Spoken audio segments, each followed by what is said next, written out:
Japan has reacted sharply, attacking Chinese diplomats for urging Japan to end discrimination against native Ryukyuan. Amid this controversy, we spoke directly with a Ryukyuan to hear how the community views its history, identity, and Japan's current policies. Why do many Ryukyuan believe they were never part of Japan? And why did Japan itself historically never dare to treat the Ryukyu Kingdom as part of Japan? Great question. So since time immemorial, Okinawa was an independent country known as Ryukyu. Ryukyu was recognized by China, Korea, Southeast Asia, the United States, France, and the Netherlands, and even by Japan itself as an independent country. In 1879, Japan invaded and annexed Ryukyu against the will of Ryukyuans, renaming it Okinawa Prefecture. And that is the start of Japanese colonization of Ryukyu. Japan would go on to invade much of the Asia Pacific during its march towards World War II. However, after the war, all of these other countries began to receive their independence back, except for Ryukyu. We have our own culture, history, languages, values, beliefs, and identity that is separate and distinct from the Japanese. Sometimes Japanese values and beliefs contradict or clash with Ryukyuan values and beliefs. And so this is a common source of tension or conflict between Ryukyuans or Okinawans today versus the Japanese. Why did Japan itself historically never dare to treat the Ryukyu Kingdom as part of Japan? Because the Japanese historically, up until the 1870s, up until the Meiji Restoration basically, it wanted to keep Japan.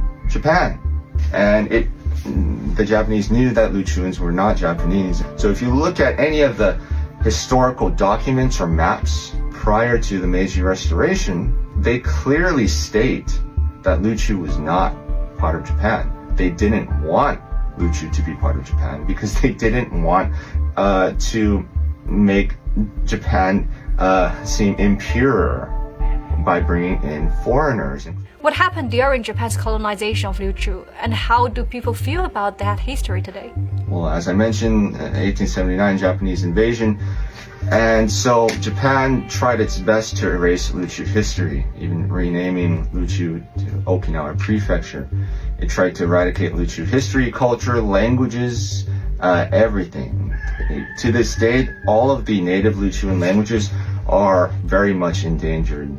And during World War II, Japan deliberately placed an inordinate amount of military presence in Okinawa with the intent to sacrifice Okinawans in order to save Japan.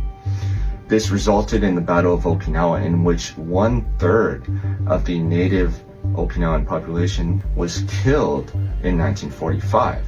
It is said that every Okinawan family lost someone in 1945.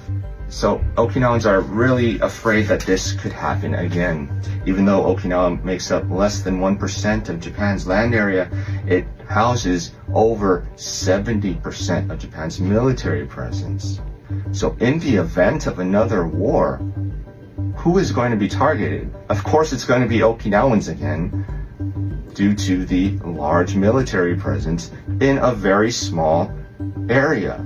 How do Ryukyuan view Japan's new prime minister, especially her recent remarks about Taiwan? Prime Minister Takaichi was not the preferred candidate in the recent election among Ryukyuans or Okinawans. Most Okinawans view Prime Minister Takaichi as hawkish, very much in the same vein as former Prime Minister Shinzo Abe. Now, regarding her recent comments about Taiwan and about how Japan should help defend Taiwan in the event of a crisis, that's basically calling for flat-out war against China. Okinawans, of course, were very concerned about this as well, because in the event of a war between China and Japan, Japanese military presence in Okinawa will certainly be targeted, which means devastation for Okinawans again.